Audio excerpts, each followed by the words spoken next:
ಇನ್ನು ಮುಂದೆ ವಕಫ್ ಯಾವ್ದು ಬೇಕಾದ ಆಸ್ತಿಯನ್ನು ಕ್ಲೇಮ್ ಮಾಡಲಿಕ್ಕೆ ಅಧಿಕಾರ ಇರುವುದಿಲ್ಲ. ಅದಕ್ಕೆ ನಾನು ಇದನ್ನು ಹೃದಯಪೂರ್ವಕವಾಗಿ ಸ್ವಾಗತ ಬಯಸ್ತೇನೆ.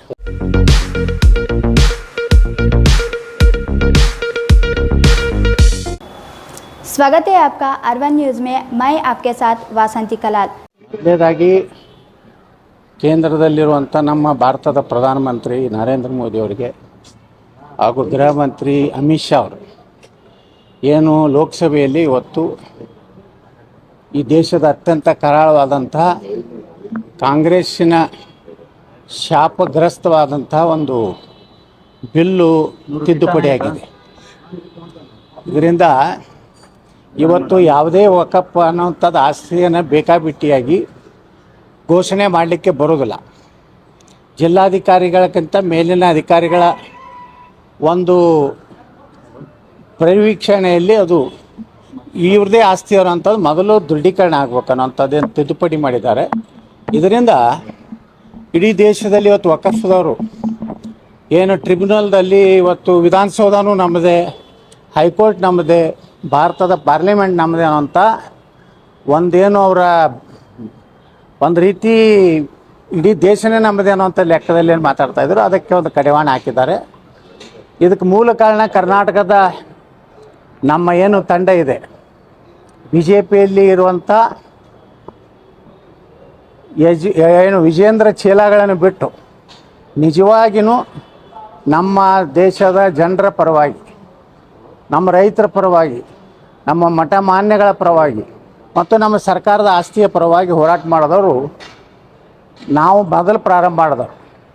ಕುಮಾರ್ ಬಂಗಾರಪ್ಪನವರು, ರಮೇಶ್ ಜಾರಕಿಹೊಳಿ ಅವರು, ಅರವಿಂದ್ ಲಿಂಬಾವಳಿ ಅವರು, ಎನ್ ಆರ್ ಸಂತೋಷ್ ಅವರು, ವಿ ಪಿ ಹರೀಶ್ ಅವರು, ಜಿ ಎಮ್ ಸಿದ್ದೇಶ್ ಅವರು ಮತ್ತು ನಮ್ಮ ರಾಯಚೂರಿನ ಮಾಜಿ ಸಂಸದರು ನಾಯಕ್ ಅವರು, ಪ್ರಕಾಶ್ ಖಂಡ್ರೆ ಅವರು, ಅನೇಕರು ಇವತ್ತೇನು ಇಡೀ ರಾಜ್ಯ ಸುತ್ತಿ ಪ್ರತಿಯೊಂದು ಜಿಲ್ಲೆ ಮತ್ತು ಪ್ರತಿಯೊಂದು ಹೋಬಳಿ ಮಟ್ಟದಲ್ಲಿ ಏನು ವಕಫ್ನಿಂದ ಇವತ್ತು ಯಾವ ರೀತಿ ಈ ಒಂದು ಕೆಟ್ಟ ಕರಾಳ ಶಾಸನದಿಂದ ನಮ್ಮ ರೈತರ ಜಮೀನು ನುಂಗುವಂಥದ್ದು, ಮಠಾಧೀಶರು ಸುಮಾರು 400-500 ವರ್ಷಗಳ ಇತಿಹಾಸ ಇರುವಂಥ ಮಠಾಧೀಶರು ಸಹಿತ ಮಠಗಳನ್ನು ಹೋಗುವಂಥ ಪರಿಸ್ಥಿತಿ ಇದು. ಅದರಿಂದ ನಿನ್ನೆ ಲೋಕಸಭೆಯಲ್ಲಿ ಪಾಸಾಗಿದೆ, ಇನ್ನು ಸಹಜವಾಗಿ ರಾಜ್ಯಸಭೆಯಲ್ಲಿ ಪಾಸಾಗ್ತದೆ.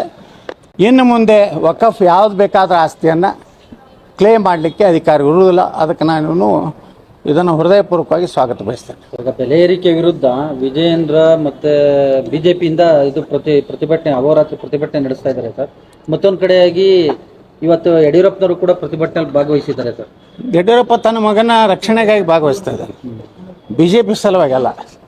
ತನ್ನ ನಂತರ ಏನಾದರೂ ಸಾಯುವುಕ್ಕಿಂತ ಮುಂಚೆ ಮುಖ್ಯಮಂತ್ರಿಯಾಗಿ ನೋಡಬೇಕು, ಇನ್ನಷ್ಟು ಕರ್ನಾಟಕವನ್ನು ಲೂಟಿ ಮಾಡಬೇಕಂತೇಳಿ, ಇನ್ನಷ್ಟು ಸಂಪತ್ತು ಈಗ ಬರೇ ಮಾರಿಸಸ್ಸು, ದುಬೈ ಅಂತಲ್ಲಿಂತಲ್ಲಿದೆ, ಇಡೀ ಜಗತ್ತಿನ ಎಲ್ಲ ರಾಷ್ಟ್ರಗಳಲ್ಲಿ ಆಸ್ತಿ ಮಾಡಬೇಕು ಅನ್ನೋದ್ರ ಸಲುವಾಗಿ ಪಾಪ ಅಷ್ಟು ವಯಸ್ಸಾದ್ರೂ ಮನ್ಯಾಗ ಕುಂಡ್ರಲಾರ್ದೇ ಇವತ್ತು ಹೊರಗೆ ಬಂದು ಹೋರಾಟ ಮಾಡ್ತಾ ಇರೋದು ಈ ರಾಜ್ಯದ ಬಡವರ ಸಲುವಾಗಲ್ಲ, ಈ ರಾಜ್ಯದ ರೈತರ ಸಲುವಾಗಲ್ಲ, ತನ್ನ ಮಗನ ಒಂದು ಕುರ್ಚಿ ಗಟ್ಟಿ ಮಾಡಲಿಕ್ಕೆ.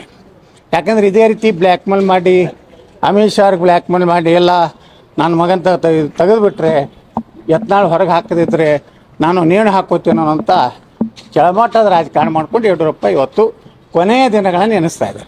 ಹೈಕಮಾಂಡ್ ಕೂಡ ಯಡಿಯೂರಪ್ಪನವ್ರಿಗೆ ಸ್ವಲ್ಪ ಎದುರು ಈ ರೀತಿ ನಿಮ್ಮನ್ನು ಉಚ್ಚಾಟನೆ ಮಾಡಿದ್ದೀನಿ ನೋಡ್ರಿ. ಸತತವಾಗಿ ಆ ಲಿಂಗಾಯತರು ನನ್ನ ಜೊತೆಗಿದ್ದಾರೆ. ನಾ ಹೇಳಿನಲ್ರಿ, ಅವ್ರು ಲಿಂಗಾಯತರು ಎಲ್ಲ ಪ್ರೂಫ್ ಕೊಡಲಿ ಯಡಿಯೂರಪ್ಪ. ಬುಕ್ಕನಕೇರಿ ತನ್ನ ಸಾಲಿ ಸರ್ಟಿಫಿಕೇಟ್ ಪ್ರೂಫ್ ಕೊಡಲಿ. ಸುಮ್ಮನೆ ಲಿಂಗಾಯತರು ವೀರಶೈವರನ್ನು ತಿಳ್ಕೊಂಡು ಒಂದು 4 ಮಠಾಧೀಶರನ್ನ ಹಿಡ್ಕೊಂಡು ಅವ್ರನ್ನ ಇಟ್ಟು ದುಡ್ಡು ಕೊಟ್ಟು ಅವ್ರ ಕಡೆಯಿಂದ ಸ್ಟೇಟ್ಮೆಂಟ್ ಕೊಡಿಸೋದು. ಒಂದು ವೇಳೆ ಬಿ ಜೆ ಪಿ ಯಡಿಯೂರಪ್ಪನ ಬಿಟ್ಟುಬಿಟ್ರೆ ಇಡೀ ಲಿಂಗಾಯತರು ವೀರಶೈವರು ವಿರೋಧ ಆಗ್ತಾ ಇರ್ತಾರೆ, ಸ್ಟೇಟ್ಮೆಂಟ್ ಕೊಡಿಸೋದು. ಇಲ್ಲಿ ಮಜಾ ಮಾಡೋದು ಅಪ್ಪ ಮಕ್ಕಳು. ಇಷ್ಟಕ್ಕೆ ಸೀಮಿತ ಆಗಿದೆ ಬಿ ಜೆ ಪಿ. ಈ ಹೋರಾಟದಿಂದ ಏನು ಲಾಭ ಆಗೋದಿದೆ? ಏನಾರೆ ನಾವು 5-6 ದಿವಸ ಕೂತಿದ್ವಿ ಬಿಜಾಪುರನಲ್ಲಿ ಅಹೋರಾತ್ರಿ. ಇವರು ಅಗದಿ ಏನು ಪಿಕ್ನಿಕ್ಕಿಗೆ ಬಂದಂಗೆ ಬರ್ತಾರೆ, ಅವ್ರ ಮೆತ್ತನೆ ಗಾದಿ, ಅವರೆಲ್ಲ ಎ ಸಿ ಇದನ್ನು ಫೆಸಿಲಿಟಿ ನೋಡಿಬಿಟ್ರೆ ಇದು ಹೋರಾಟವೋ ಏನು ಒಂದು ರೀತಿ ಅಂತಿಮ ಯಾತ್ರೆಯೂ ಗೊತ್ತಾಗಿದೆ. ಓಹೋ, ಭಾಳ ದೊಡ್ಡ ಕೆಲಸ ಮಾಡ್ಯಾರಿ.